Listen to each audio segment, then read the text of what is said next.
Hi, I'm Tom Bradford. We've just had our third innovator visa granted in just 3 weeks, and this one was granted within 2 working days of submission of biometrics. So that's a great result. And in this live stream, in which, by the way, you can ask any questions, I'll have a look at them in a moment and go through them. I wanted to explore the opportunities that these visa routes represent, and also what the opportunities are in the tech space and innovation space more generally in the UK.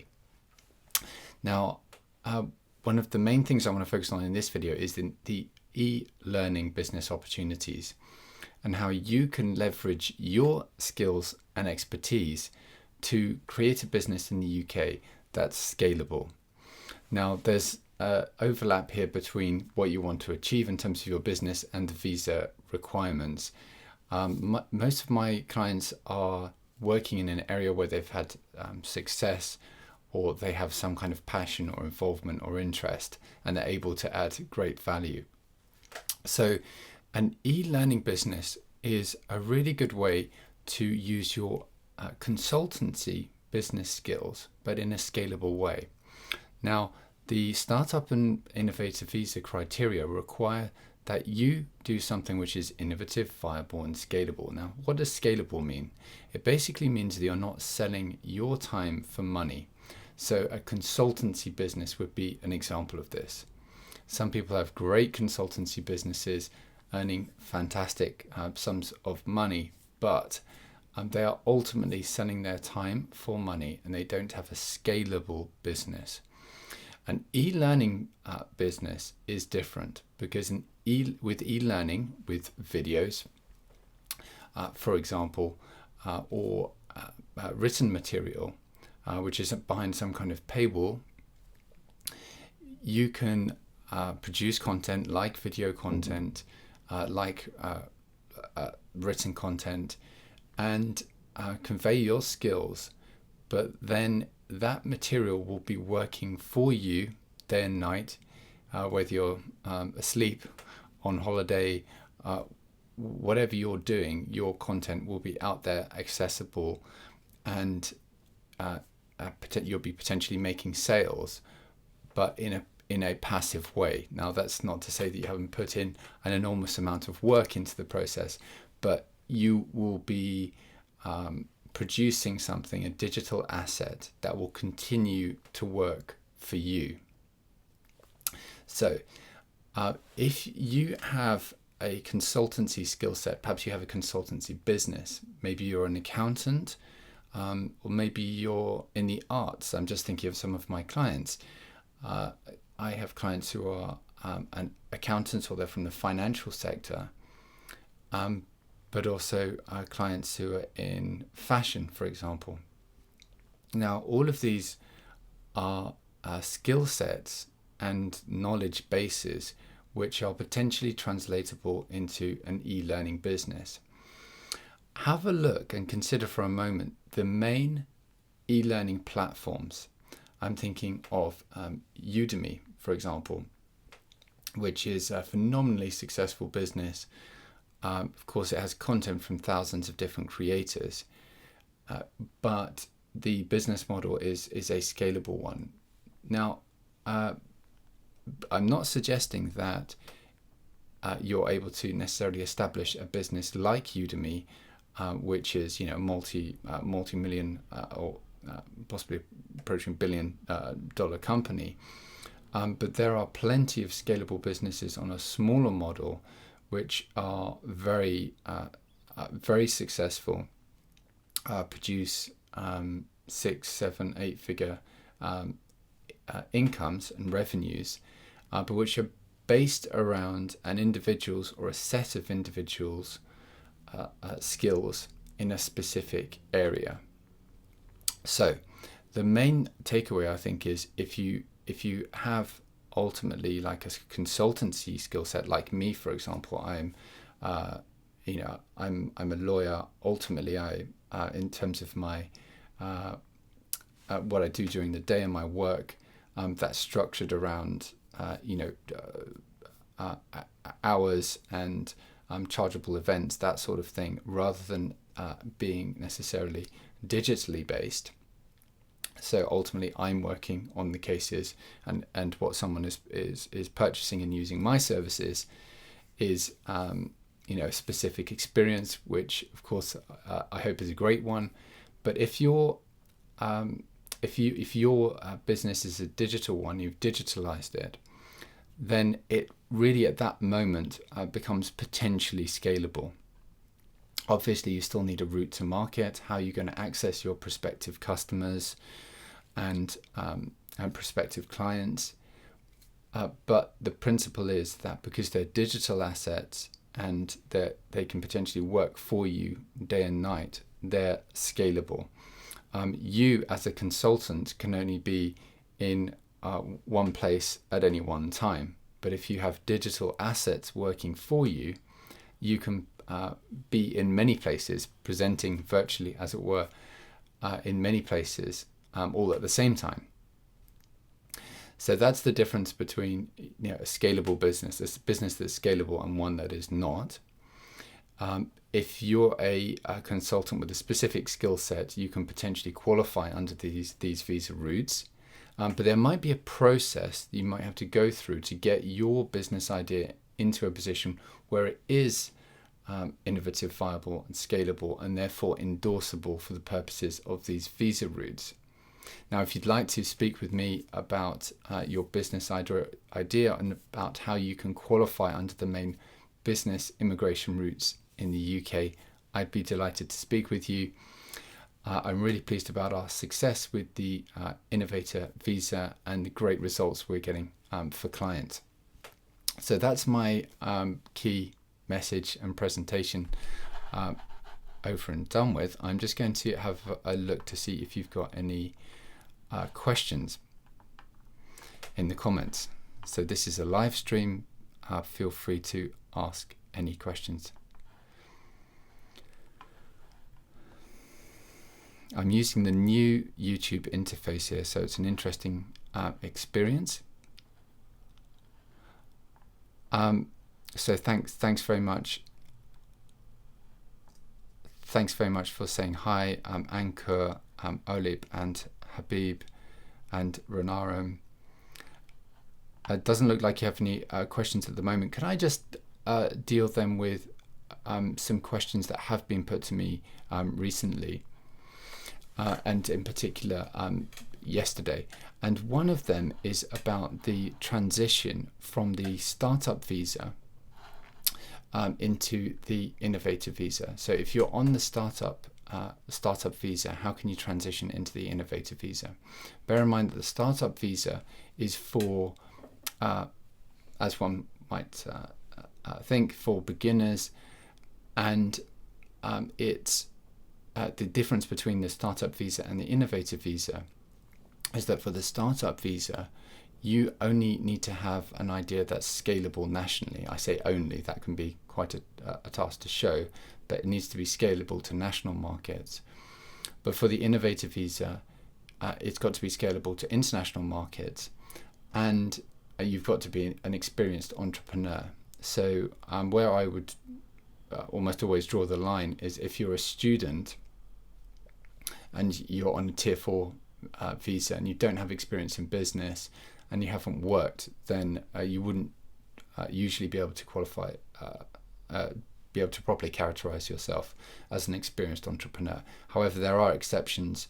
I do have one client who has had experience in business before doing his university degree. He actually had a telecoms business, and he's currently in university, and he is moving over to the startup visa, but he could have particular reasons why he wanted to go for the startup visa rather than the innovator visa, but he could have gone for the innovator visa as well. So it all depends.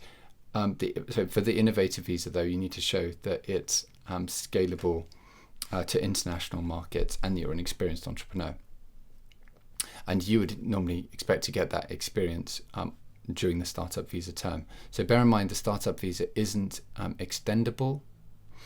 It's for 2 years, and you can't extend beyond that. By itself, it's not a route to settlement, but you switch at year 2, potentially you can switch earlier, into the innovator visa for the 3-year term that then gets you to the point at which you can qualify for indefinite leave to remain.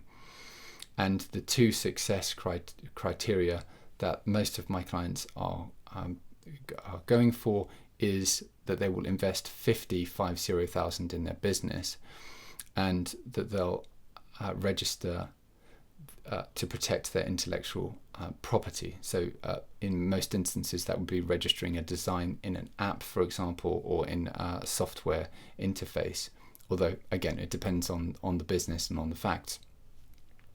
Now in terms of making that transition and what you'd have to do, I think if you begin on the startup visa and you're doing it on the proposition that you're going to build a minimum viable product, we're talking about e-learning in this live stream. So for e-learning, that would be, I think what one would expect to see as a minimum viable product is a standalone e-learning platform. Now you can actually white label certain solutions within the e-learning space, but really if you expect to see innovation, then there would need to be some innovative element usually to qualify. So I do have a client who sold his e-learning business, and that was actually sold for over 10 million. That was for a specific geographical user base, and there were interactive elements of the e-learning platform. And I work with a technology specialist who assists some of my clients with their technology solutions, but you'd expect to see some innovative element of your proposition, even if it's e-learning. Now the innovation may come from the type of material that's covered. It may be that there's a specific niche, a specific area of knowledge which has not yet been covered by e-learning, and that is the source of the innovation. It could either be that or the mechanism through which it's delivered on a digital platform. But those are some ideas. I think e-learning is a great opportunity, great way, as I say, of translating your skill set into something scalable and innovative and potentially viable. And so I hope this has been helpful. I'm just going to quickly check if there are any questions. There are questions now, lots of questions. Thank you very much. So yeah, thanks, Anka. You've said that you're a Cisco certified professional and you're looking to start an edtech company. Wow. So I think with Cisco certified professionals in the e-learning space, there are materials out there. I believe I've looked into this specifically for another client, and if you go on Udemy, for example, I'll just check on Udemy now. Cisco course.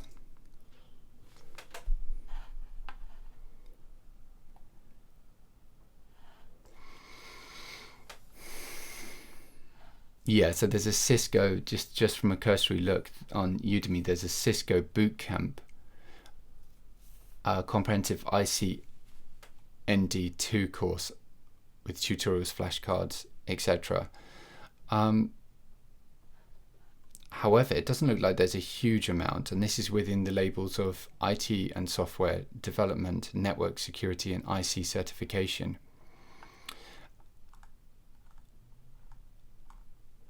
And there are a number of other courses, but they're not all Cisco specific. So yeah, so I'd be interested to hear your business ideas, but I think if you're a Cisco certified professional, that is potentially an ideal area potentially for e-learning, for an e-learning proposition, subject to what you want to do in the UK. EdTech for tech professionals is is potentially perfect for these visa routes. It's just a question of finding a niche and ensuring that the market isn't completely saturated. This is where we go into the realm of market research. But yes, technology professionals, especially experienced ones who have a specific skill set in Cisco certification, for example, may be ideal. In terms of your student and customer base, I'd be interested to know who that is, whether it's other people looking to become Cisco certified, or whether the end user is, are technology users who are looking for technical help. But one really great area with e-learning is for people who are studying for specific qualification, and particularly Cisco certification. I'm aware of how challenging that is. So that's definitely an area to explore. And you've highlighted your experience at LSE, and you have 15 years experience. Yeah, great. I mean, I think if you've studied in the UK, it does make things easier for some of the other eligibility criteria as well, like for most obviously in the English language, that with that degree you would likely not have to take the IELTS test, the English language test, of course, ordinarily being 5.5. Because under the rules it would be assumed that you'd have a sufficient level of English. And Yue, thank you for your question. You've said you're a group of international students in Canada, actively running education in Canada, wondering how the startup visa can speed up your immigration process. Yeah, I mean, in terms of speed, this is the fastest immigration route that I'm aware of at the moment, in that I and my team can process the application within 2 to 3 weeks. Obviously, that's subject to endorsement in your interview, etc. But the whole process can be very, very quick. One of the points that does tend to come up is in relation to the financial requirement. And there's two areas of this. One is maintenance, and that's ensuring that you have 945 for yourself plus 630 for each of your dependents. Now, it perhaps goes without saying that for most people this is absolutely not an issue, but this needs to be in your personal account for more than 90 days, for 90 days, and not dipping below that level. And if it dips once, then you have to start again that 90-day period, start accruing that again. And so that's the only thing really that could hold up the time frame. The other thing is that for the investment funds, for the startup route, there's no minimum investment, so that's not a problem. But for the innovator visa, if you're beginning on the innovator visa rather than switching to it, you need to show that the 50,000 is available. And if you're relying on your own funds, then that 50,000 needs to be in your personal if it's in your personal account, then the 50,000 needs to have been there for 90 days. But if it, under the rules, oddly, if it's coming from a third party, then it does not need to have been in the account for 30 days. But there's 3 specific bits of evidence that you need to show. You need to have a bank statement showing that it's transferable to the UK. You need a letter pledging that money to your business, saying that it's available to your business and that it's not being promised to anyone else. So I hope that helps as an answer to that question. And then Syed, you've said, what are the chances for people who are not EU nationals but are permanent residents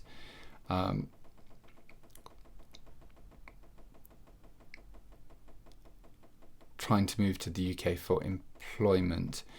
Yeah, I mean, I'm going to do a separate, thanks very much for your question, Syed. I'm going to do a separate video, possibly tomorrow, on the difference between and the relative advantages, disadvantages of going for Tier 2, so the Tier 2 general work visa, which would apply to most people, or the startup visa, because on a Tier 2 visa, you need to get sponsorship by a prospective employer.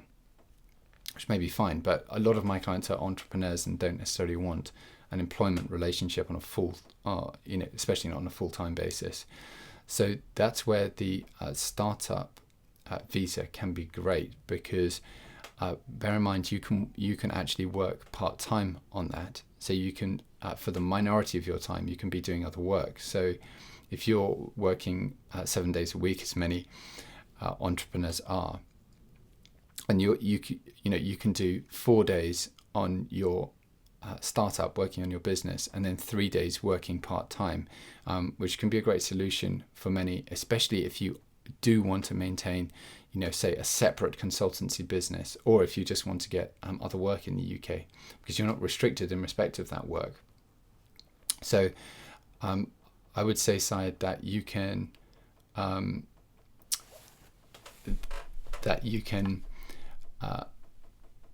consider having a startup and also working part-time. So I hope that helps in answering your question. If you do have permanent residence in another member state, you would still need a visa for the UK, though, Syed.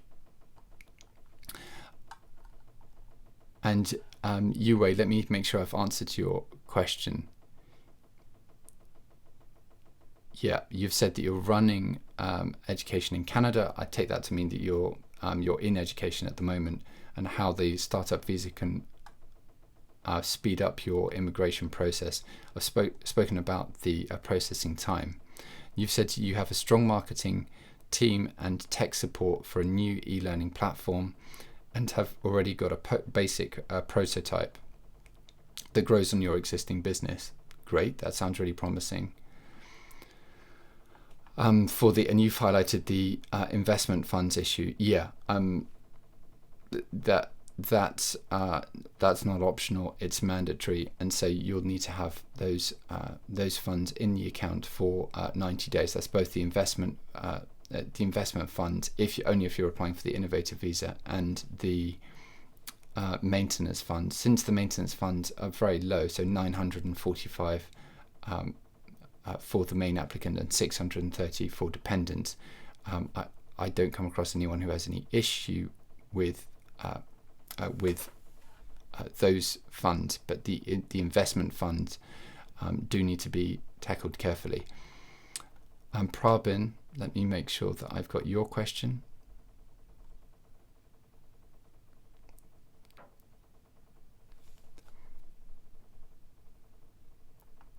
Yeah, if you want help with the endorsement process, I'm happy to speak with you to hear about your idea. In terms of securing an endorsement, you do have to meet the criteria that I explained. Do just drop me an email if you're going to make any applications to the endorsing bodies. Then I'd be interested to hear how you've got on.